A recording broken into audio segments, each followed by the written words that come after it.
Okay, here we go. Here we go. I'm closing. I got some windows open. I'm closing them out. And welcome back to the new studio. We inside today. I got the AC off, so it doesn't have that horrible sound in the background bothering everybody. I don't have a mic. I got my little wireless mic I'm working with. I got hold it. I need my little mic thing, but life is good. Um, if you ain't got yourself a drink, let's pour one.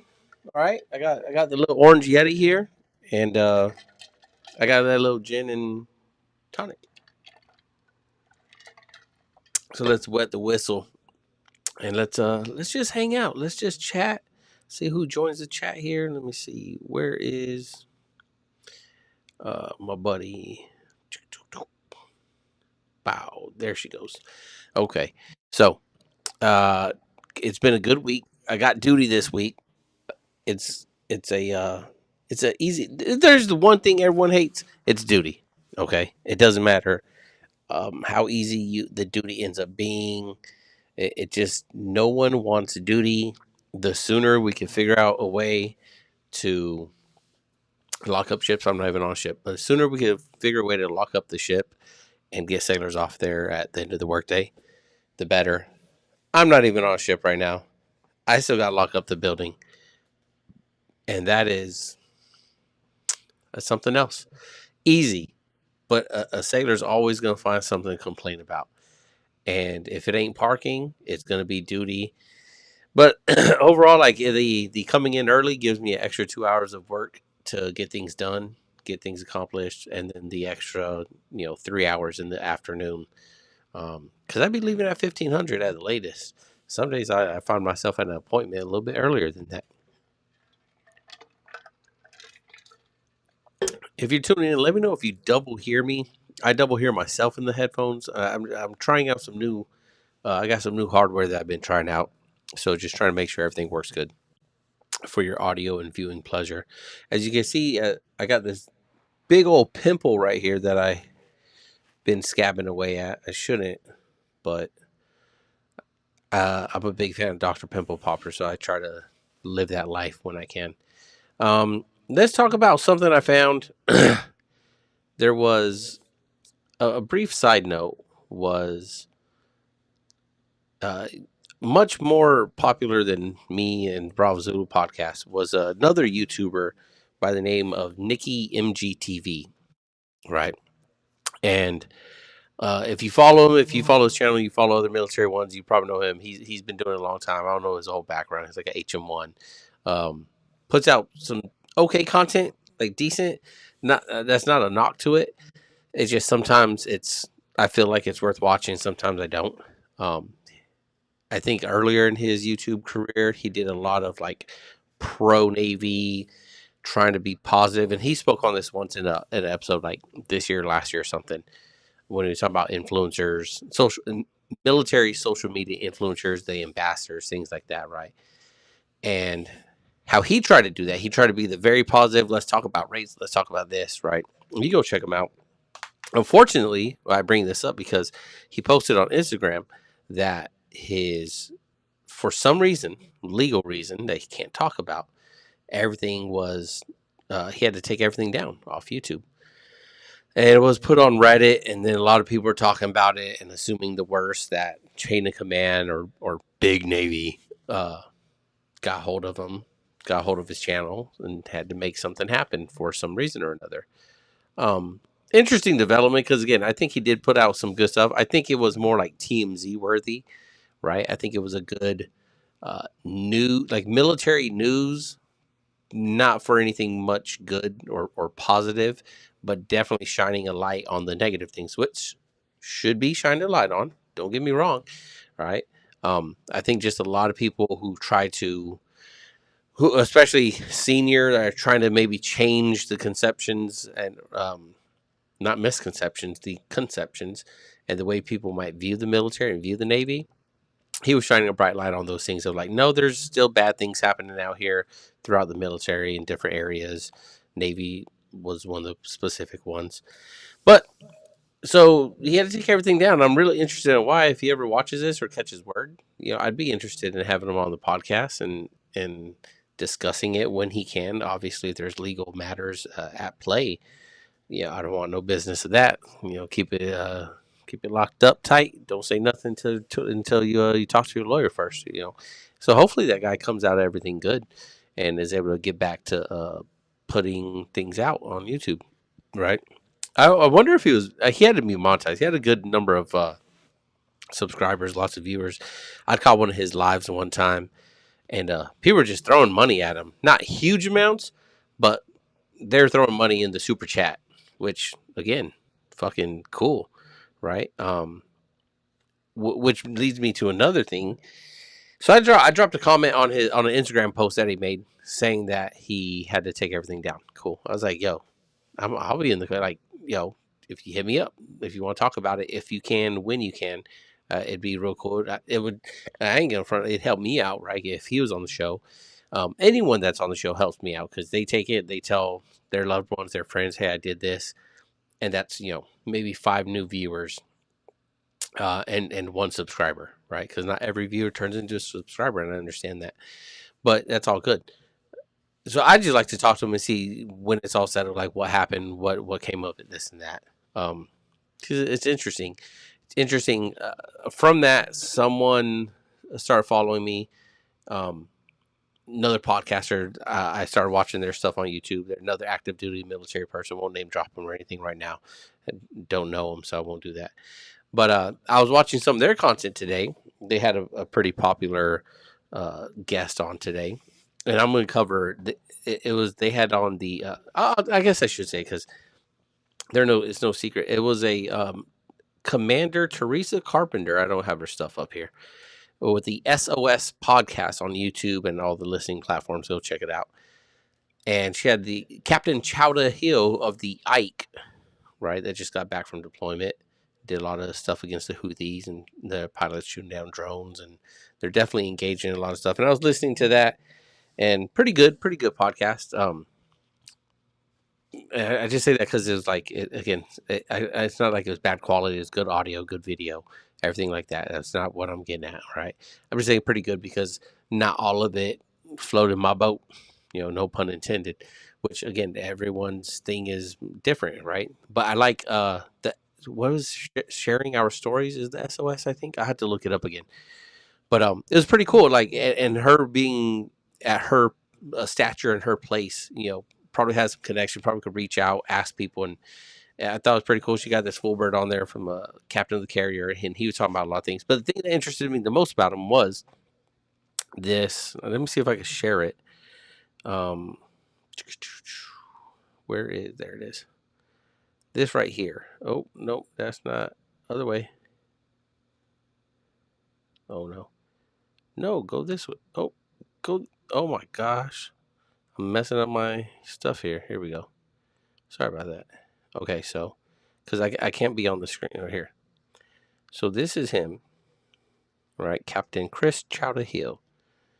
And then Dr. Gail Barnes shared this.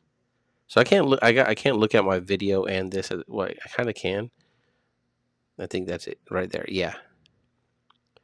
So this is, if you go back, can we go back? Yeah, page 1.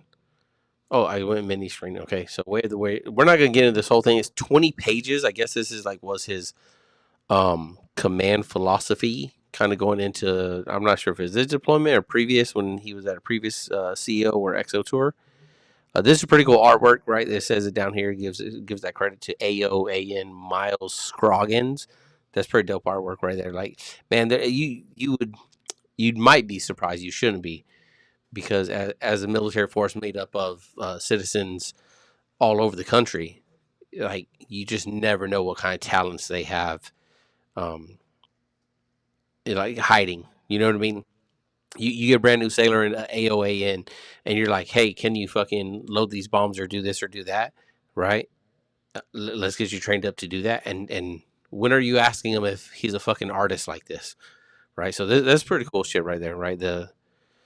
Just everything. I admire art a lot because I cannot draw a stick figure. So one of the big things on that podcast they talked about was this morale equals success. And I haven't read this yet. I'm going to read through it another time. I might come back and talk about it some more. I just want to share a little bit of this with you. Just kind of like, finger jam through it real quick. Um, and just the way they talked about himself was pretty cool. Seeing that he had this big, long philosophy of things, but of course, it got me thinking too. Like, what? My question is always, what are the junior sailors reading this entire thing, right? Sometimes the message is kind of like training. If training's over 30, 45 minutes, you're starting to lose them. So at what page do does the Gen Pop sailor, right, start to get lost in this? I haven't read it, so I can't speak on it specifically. I'm just speaking on the length of it. Like 20 pages, it's a short story, maybe. But yeah, I think it's pretty cool stuff. Just that he had the patience and the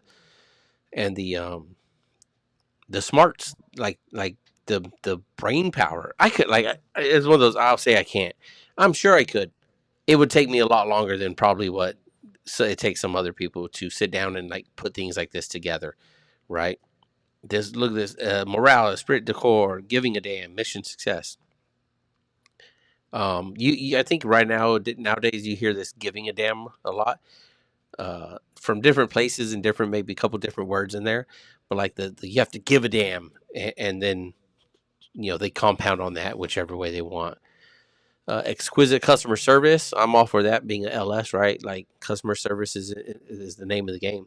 And I think there's a lot of rates out there, a lot of jobs that don't realize how much customer service they are in, and they mess things up with their customers, their shipmates, by not providing the good customer service. Reclaim our namesake. Good mission and vision. Sailor programs 100%. Safety as a no-brainer. Rapid, relentless, repetitive, and positive comms. Okay, giving a damn about material condition of the ship. That's a big one right there. I say I'm not gonna go through this whole thing. I just want to talk about something, and this kind of popped up on my radar today. Um, Giving a damn about material condition of the ship. You have no. If you're not in the Navy, you have no idea how far that goes. Think about like as a Marine or any infantryman, Marine or Army, right? If you're just a civilian out there, think of your car, your truck. But I was gonna say in the military, we're like an infantryman, woman, whatever. Um, that material condition of that weapon system, their rifle, right? Whether it's an M4, a 240, what is it? Was the other one a Mark 48, Mark 60, something like that, right? Your sidearm, your M17, M18, whatever. Okay, M9, 92 Beretta, right? Like whatever that is, that firing system that sends a projectile downrange to the bad guy. You got to take care of it, right? After every range day, you're breaking it down, you're cleaning it, getting all the little carbon buildup off, scraping it off, lubing it, boom, boom, and you're good to go, right?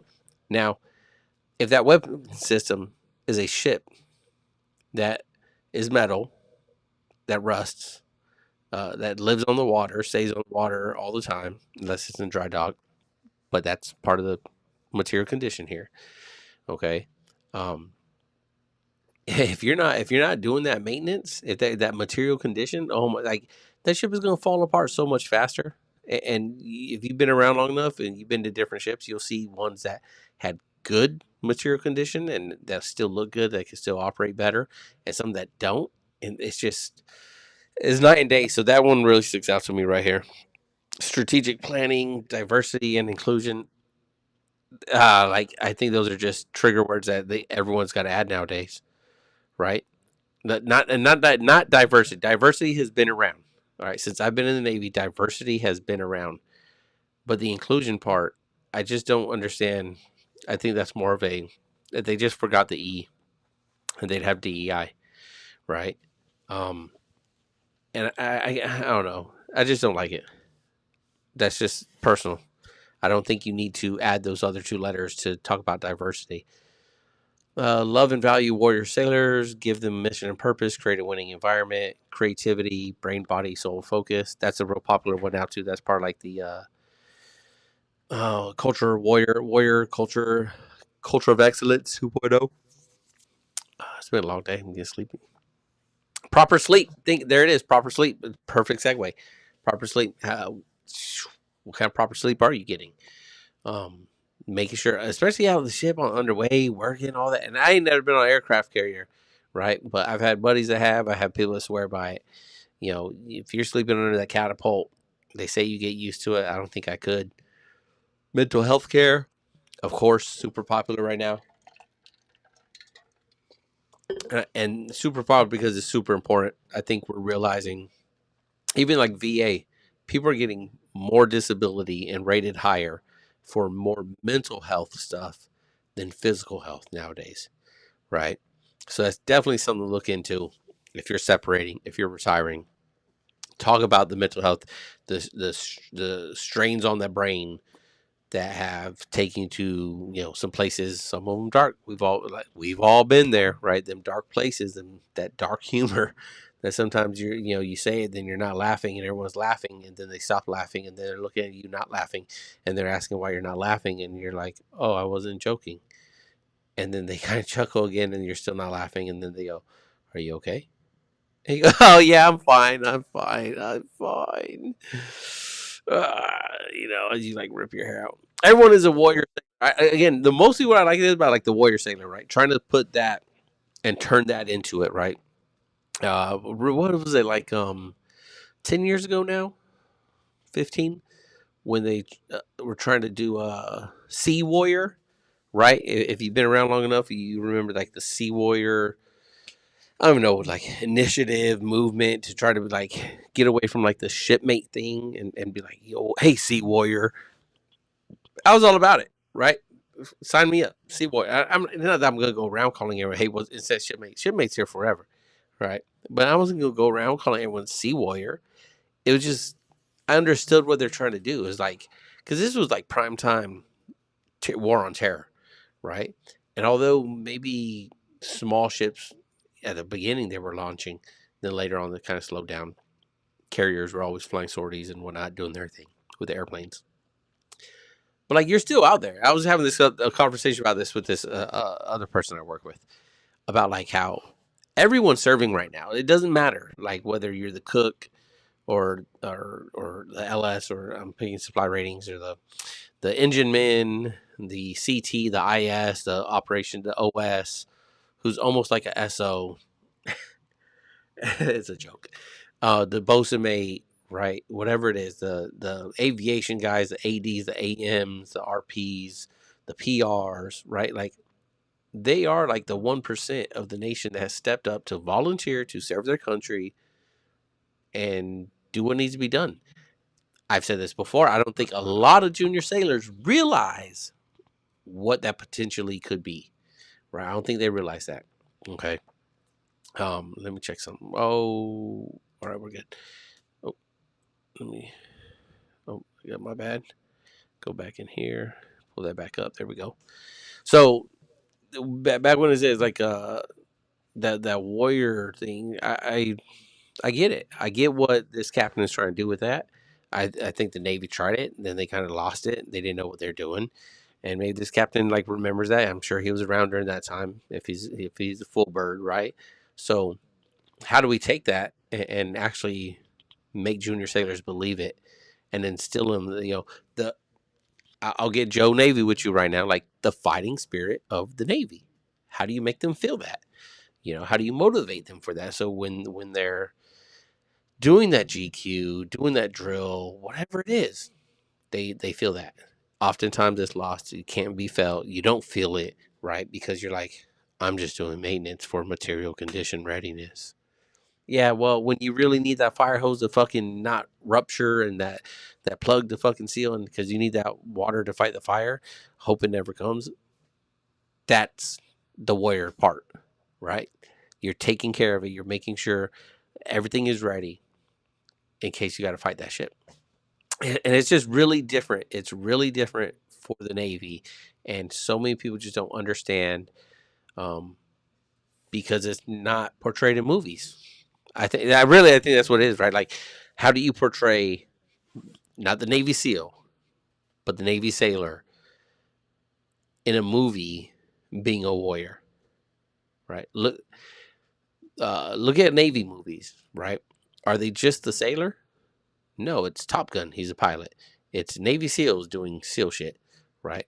It is, I think the closest one like Men of Honor, is Cuba Gooding Jr., but he's a diver, right? So I'm trying to think, like, what movie is out there where it's like just a sailor doing the mundane sailor things until, like, even the Pearl Harbor movies.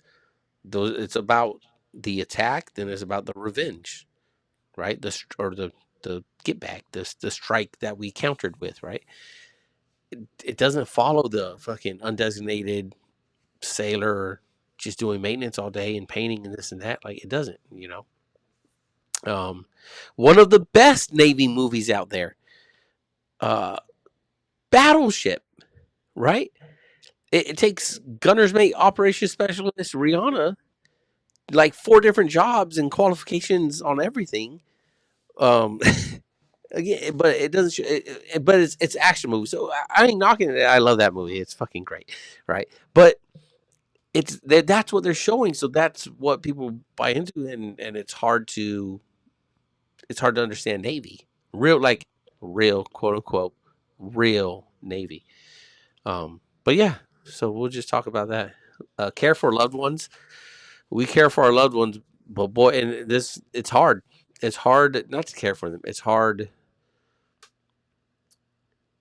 It's hard having loved ones while you're in the military, right? It really is. It's they make everything worth it, and makes it everything so much harder because you just want to give it up all for them, right? Eliminate bad behaviors.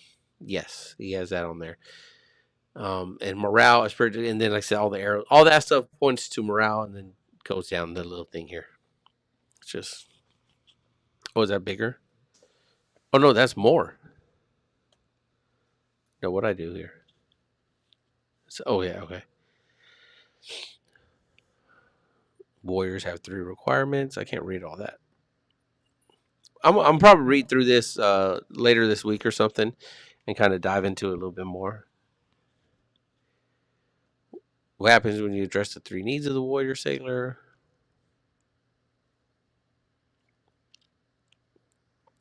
Desire to be loved and valued. This is something he talked about on this other podcast, right? And I'd be interested in kind of diving more into, like, the desire to be loved and valued. I just don't like the use of the word loved, right? Like, um, that love should not be at work amongst each other, right? That love should come from your family, from your loved ones at home. And maybe, as I said, I haven't read through the whole thing, so I'm just critiquing off of just titles here. Um, but valued for sure, right? You got to value your sailors. Uh, that's like a no shit duh, but it needs to be said, and people need to be reminded of it. Uh, Leaders should be reminded that we need to value our sailors more, because, but 90% of the time they're doing more work on the deck plates than us, even, right? While we do the admin, while we do all that stuff. And this was something I've said before. Like, this is why I let my sailors know, like, you are going to do most of the work. And then in turn, my job is to make sure you're recognized for all that work that you do. And then when it comes to eval time, all the work you do, it goes on my eval, right? And then all the work you do goes on your LPO's eval. And then you're like, and everything trickles up. But I'm going to make sure your eval is written very good. And in between that time, I'm going to make sure you're rewarded and recognized. Recognized, not rewarded as in awards, but rewarded in, yeah, you want to take that leave? And it's not the most opportune time for us. Oh well, for us, right? Let me go find that yes to it. You know, you want to leave today early? I think you've done enough and put enough work to earn that little early time off. Go take care of it. Whatever it is. Hey, I got a problem. I got some stuff I need to take care of. I need to come in late. Okay, come a little bit late. Keep me posted. Is it something I need to know about? No. It's just, we got some issues with the old lady, with the girlfriend, with whatever, whatever it might be. Okay, cool. me in the division, me, whatever it is, right? Because everyone at some point is going to come with that, right? And if you can't handle it and you have to take everything to somebody else to make the decision for you, the fuck you there for? Especially as a chief, right? I always talk to this as a chief, right? Like, you tell me, if you can't take care of that stuff and you can't manage that on your own, then what are we doing? Okay. I have no problem getting sailors and managing that at my level, and then taking the heat if someone's like, well, why are they here? Because I said they didn't need to be here. Simple as that. And then if they got more problems with it, then that's an adult conversation for the khaki level behind that closed door. And I'm okay with that conversation. That's easy. I think a lot of people nowadays are not okay with that conversation. They've never had those conversations. They don't want that confrontation. They don't want that smoke. I've said this before. I think a lot are, oh no, CMC's gonna get mad at me, and then he's not gonna give me a good eval. If you are worried, if you're a chief or first class, and you're worried about pissing off your CMC because he's not gonna give you a good eval, one, I'm not sure you understand who signs your eval, and two, your CMC is a piece of shit. Right? That's retaliation. Why? Because you upset them once? Because you challenged them? Because you said, I don't need to take everything to you. I know how to do this. I'll bring the things to you that I need help with. And now they pissy about it? Damn, at some point you gotta let go of the reins there, right? And let the people grow and develop. I think we talked about this recently on a different episode about like how that failure, right? The opportunity to fail is what's going to actually make you grow, right? If you just get by with everyone doing everything for you, and this will segue to the next thing. If everyone's always doing things for you and always, oh no, here, I'll get it. They're taking opportunities away from you to grow, and then you become a first class sub for chief, chief select, and now we're looking at you like, hey, you need to do that on your own, right? And don't get twisted. I know I already see you jump in the comments there. Oh, you're gonna leave? No. What I'm saying is, they need to put in the effort to do it, right? Through the season, and we'll go getting into Chief season here. Through the season, a lot of people think that when you say, "Hey, we're here to help you," that means we're here to do your job, because that's what a chief or some other khaki has done for them their entire career. When they've said, "Hey, I need help," they didn't mean I need help. They said what they meant was, "Hey, I don't want to do this. If I ask for help, I know that person's going to do the job for me." That's what they mean. Okay.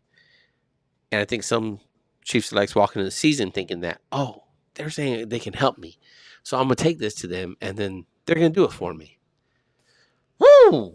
Couldn't be more wrong. At least for me, with me. I'm going to help you. By help you, I mean, if you need me to do something and I see that you're actually super swamped, then maybe, right? Then maybe. I think I'm going to run out of time here in a second, 30 seconds. Maybe I'll do some part of it for you. But you're not going to give me your homework and punk me, and I got to take that home and then bring it back to you tomorrow. And then you're going to sit up in front of class talking about, here's my book report, and not give me no shout out credit or anything. Okay, that's not what's happening. What can happen is that we can sit down together. You can tell me how you need help with this. I can tell you how to do it, or I can sit down and do it with you. Let's check this right here. I don't know if it's going to turn off. I guess it's not. That's cool. And my camera's still running. Um, so that's what I'm talking about when I say help. You want help? Yeah, sure. What do you need help with? All right, let's sit down. Let's talk about it. All right, like, are you really so swamped that you can't do that?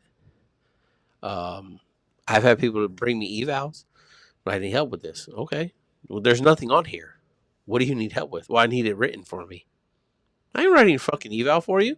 Now, if you bring me an eval, I'll chop through it. I'll take the purple pen of pain and I'll scratch all over it and tell you why I think it doesn't make sense that you wrote it like that. Then I'll give it back to you and you go make those corrections. But to sit there and just be like, having the audacity to think that someone's just going to do this shit for you, you're crazy. That is absolutely crazy.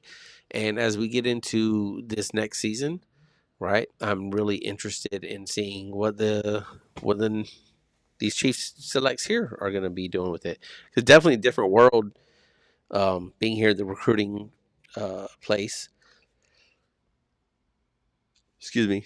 And really just like, so it's very spread out still. Haven't met everybody. I think this Friday I'm going to meet the entire mess, or most of it actually. Because and then Monday it all kicks off and we'll get into training and everything like that. But it's just overall it's I'm just interested in seeing like every little community does things a little bit different, and I'm kind of interested in seeing like what are they going to do here? What's going to make this special for these Chiefs that turns these first classes selects into Chiefs. Um, and then of course everything is just like what's with the select, like what's going to click and go and make happen. That's really it. I think it's 8:40. It's like bedtime. I'm gonna put on some TV. I've been watching Attack on Titan. I'm still not done with it. I've been on my Attack on Titan roll still going on a few months. I was watching it with the kids, and then Nikki was like, "You're not watching that with the kids." I was like, "Okay," but Attack on Titan is pretty dope. I'm gonna jump back into that. I'm gonna let this one ride. Let me know how you guys like the little setup in here, right? Like I said, I got my little pillows back here for a little background flavor. I got some lighting here that I brought from the studio from San Diego. Um, got one of the cameras. I'm trying to make some stuff happen. Excuse me. I think it looks all right. I think it's pretty good lighting and stuff. But hey, y'all know if you like this video, go ahead and give a like, drop subscribe, turn on the bell for notifications. We're gonna be back around. I need to get my music back. I miss my music. We gotta get that going again. And other than that, we'll see you next Wednesday, as long as everything kind of maintains. Getting to get back on the regular, and then we'll see how it all goes. But until then, we'll catch you on the next one. We out.